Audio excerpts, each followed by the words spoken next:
সুপ্রিয় অষ্টম শ্রেণীর শিক্ষার্থীরা, আজকে আমরা ইউনিট 3 নিয়ে আলোচনা করব। এর অর্থগুলো জানব এবং এর যে অ্যাক্টিভিটিগুলো রয়েছে সেগুলো অর্থসহ জানার চেষ্টা করব।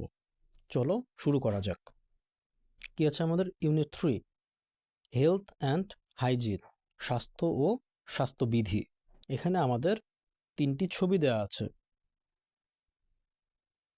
আমাদের প্রথম ছবিতে দেখা যাচ্ছে ঝাড়ু দিয়ে কিছু একটা পরিষ্কার করা হচ্ছে। দ্বিতীয় ছবিতে আমাদের আছে হাত পরিষ্কার করা হচ্ছে এবং তৃতীয় ছবিতে আমাদের দেখা যাচ্ছে একজন ওয়ার্কআউট করছে, ব্যায়াম করছে।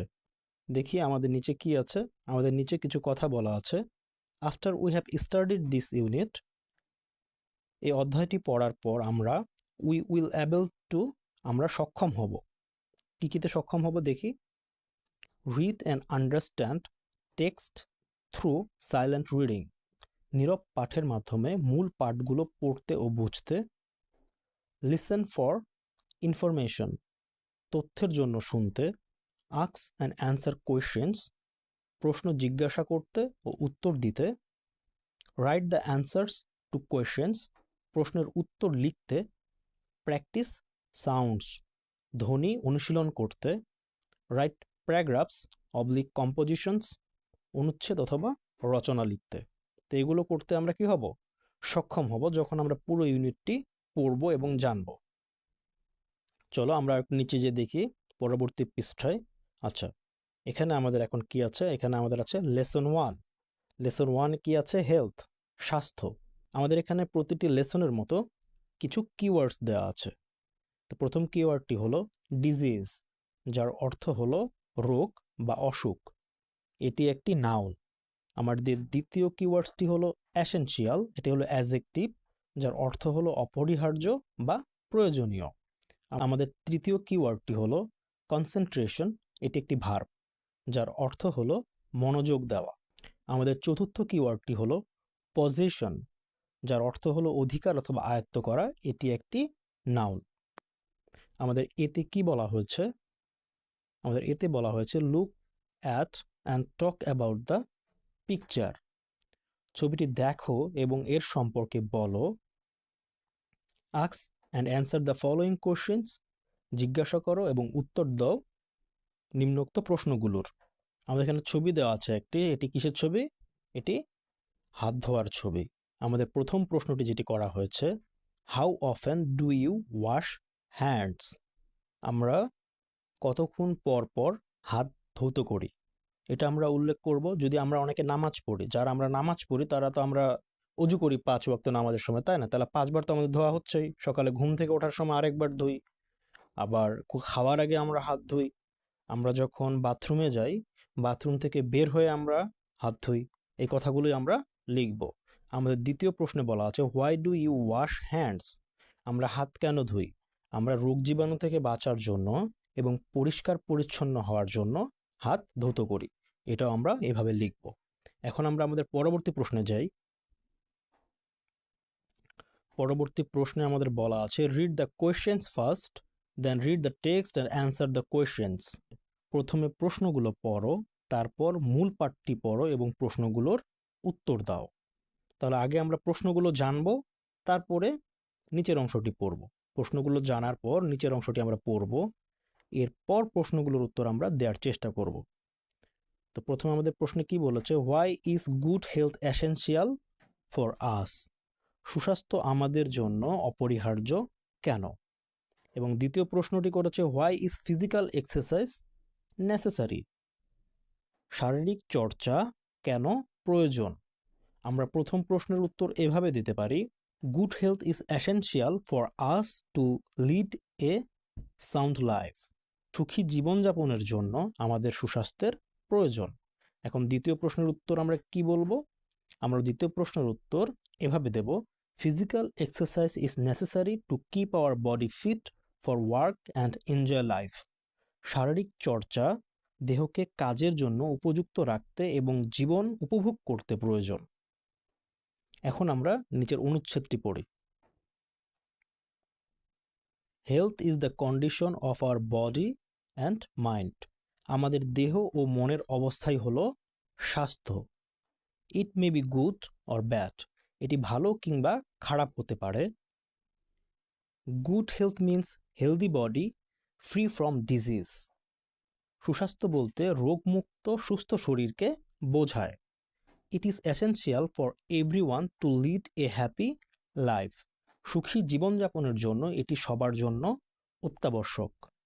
If we are not in good health, যদি আমরা সুস্বাস্থ্যের অধিকারী না হই, we can not concentrate on any activity in our life, তবে জীবনের কোনো কাজেই আমরা মনোযোগ দিতে পারবো না অথবা মনোযোগী হতে পারবো না। A proverb goes health is wealth. প্রবাদে আছে স্বাস্থ্যই সম্পদ। It means health is equally valuable as gold or any other personal positions. এর অর্থ হলো স্বর্ণ কিংবা অন্য যে কোনো ব্যক্তিগত সম্পত্তির মতোই স্বাস্থ্য সমভাবে মূল্যবান। We may have vast wealth and property. আমাদের প্রচুর পরিমাণে সম্পদ এবং সম্পত্তি থাকতে পারে, but if we are not healthy we can not enjoy them. কিন্তু আমরা যদি সুস্বাস্থ্যের অধিকারী না হই তবে তা উপভোগ করতে পারবো না। To keep our self healthy, নিজেকে স্বাস্থ্যবান রাখতে হলে we have to do certain things. আমাদের নির্দিষ্ট কিছু কাজ করতে হবে। We have to take a balanced diet. আমাদের সুষম খাবার খেতে হবে। We must exercise regularly to keep our body fit for work. শারীরিক কাজের জন্য উপযুক্ত রাখতে আমাদের নিয়মিতভাবে শরীর চর্চা করতে হবে। There is an old saying, একটি প্রাচীন প্রবাদে আছে, early to bed and early to rise makes a man healthy, wealthy and wise. সকাল সকাল ঘুমানো এবং সকাল সকাল ঘুম থেকে ওঠা একজন মানুষকে স্বাস্থ্যবান, সম্পদশালী এবং জ্ঞানী করে তোলে।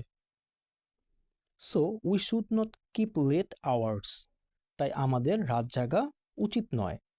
We should go to bed early at night and rise early in the morning. আমাদের উচিত রাতে তাড়াতাড়ি ঘুমাতে যাওয়া এবং সকালে ঘুম থেকে তাড়াতাড়ি ওঠা। Piece of mind is another condition for good health. সুস্বাস্থ্যের জন্য আরেকটি শর্ত হল মনের শান্তি বা প্রশান্তি। সো উই মাস্ট নট ওরি about small things of life. তাই জীবনের ছোট ছোট বিষয়ে আমাদের উদ্বিগ্ন হওয়া উচিত নয়। দেখি আমরা আমাদের এই পুরো প্যাসেজটা পড়া হয়ে গেল, তাই না? আমরা এখন পরবর্তী পৃষ্ঠায় দেখি আমাদের কোনো প্রশ্ন আছে কি না। হ্যাঁ, পরবর্তী পৃষ্ঠায় আমাদের কি বলা আছে, তে read the text in B silently and then choose the best answer. তার মানে বিতে আমরা যে অনুচ্ছেদটি পড়েছি, ঠিক আছে, এটি নীরবে পড়ো এবং সঠিক উত্তরটি বেছে নাও। দেখি আমাদের প্রশ্নগুলো কেমন। 1 নম্বরে বলেছে health means the condition of. স্বাস্থ্য বলতে বোঝায়, স্বাস্থ্য বলতে কি বোঝায়? স্বাস্থ্য বলতে আমাদের দেহ ও মনকে বোঝায়। তাহলে এটার উত্তর হবে C, our body and mind. আমাদের শরীরের এবং মনের অবস্থাকেই স্বাস্থ্য বলে। 2 নম্বর বলেছে এ healthy person is one who. একজন স্বাস্থ্যবান ব্যক্তি তিনি যিনি, যিনি কি, যে শারীরিক ও মানসিকভাবে সুস্থ। তাহলে এটার উত্তর হবে a, is physically and mentally sound. শারীরিক এবং মানসিকভাবে সুস্থ। আমাদের 3 নম্বরে কি বলেছে উই নিড টু ইট। আমাদের খাওয়া দরকার। আমাদের কি খাওয়া দরকার? আমাদের এমন কিছু খাওয়া দরকার যেটা আমাদের শরীরকে ঠিক রাখবে, আর শরীরকে ঠিক রাখে সুষম খাবার। তাহলে এটার উত্তর হবে বি, ব্যালেন্সড ফুড। তার মানে সুষম খাবার। 4 নম্বরে কি বলেছে the phrase to keep late hours means. To keep late hours শব্দগুচ্ছ দ্বারা বোঝায়, লেট আওয়ার দিয়ে আমাদের কি বোঝায়? যারা দেরি করে ঘুমায় তাদেরকে টু কিপ লেট আওয়ার্স দিয়ে বোঝানো হয়েছে। তাহলে এটার উত্তর আমাদের কি হবে? এটার উত্তর হবে a, to go to bed late, যারা দেরি করে ঘুমাতে যায়।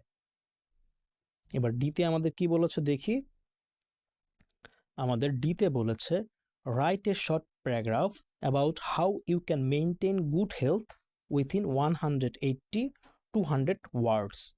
180 অথবা 200 শব্দের মধ্যে তুমি সুস্বাস্থ্য বজায় রাখতে পারে তার উপর একটি সংক্ষিপ্ত অনুচ্ছেদ লিখো। তো আমরা এটা কি লিখতে পারবো না? আমি কিছু হিন্টস দিয়ে দেই যেভাবে আমরা লিখতে পারি। ঠিক আছে, আমরা প্রথমেই বলবো স্বাস্থ্য সকল সুখের মূল।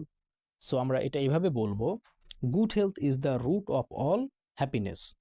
আমরা দ্বিতীয় লাইনটাতে এভাবে বলবো, তাই আমাদের সকলকে সুস্বাস্থ্য বজায় রাখার জন্য চেষ্টা করতে হবে। So we all have to try to maintain hour good health. কিন্তু সুস্বাস্থ্য বজায় রাখতে হলে আমাদের কিছু নির্দিষ্ট কাজ করতে হবে। But to maintain good health we have to do certain things. কী কী কাজ করতে হবে? খাবার সুষম খেতে হবে, আমাদের ব্যায়াম করতে হবে, এগুলোই আমরা বলবো। First we have two it A balance diet. সুষম খাবার আমাদের প্রথমে খেতে হবে। বিকজ কারণটা আমরা বলে দেবো, এ balance diet contains all the food values. কারণ সুষম খাবারে সকল প্রকার খাদ্যমান ধারণ করে থাকে, সকল প্রকার খাদ্যমান সুষম খাবারে বিদ্যমান থাকে। তারপর আমরা বলবো we should drink a plenty of water. আমাদের অধিক পরিমাণে পানি খেতে হবে। এর আগের ইউনিটে আমাদের পড়েছি যে পানি অনেক অপরিহার্য আমাদের দেহের জন্য। এবং আমরা আরও বলবো we also should drink milk. কারণ মিল্কে আমাদের কি ছিল? মিল্কে আমাদের ক্যালসিয়াম ছিল। আমরা আরও বলবো next we should remain neat and clean. আমাদের পরিষ্কার পরিচ্ছন্ন থাকতে হবে। Then we must go to bed early and rise early. তাড়াতাড়ি আমরা ঘুমাতে যাব, তাড়াতাড়ি ঘুম থেকে উঠব।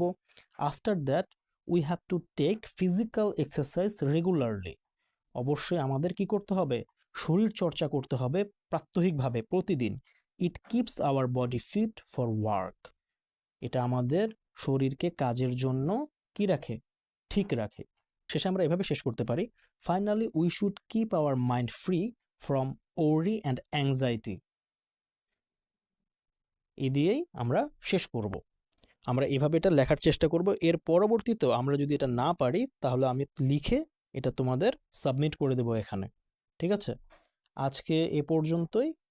দেখা হবে পরবর্তী ক্লাসে। আল্লাহ হাফেজ।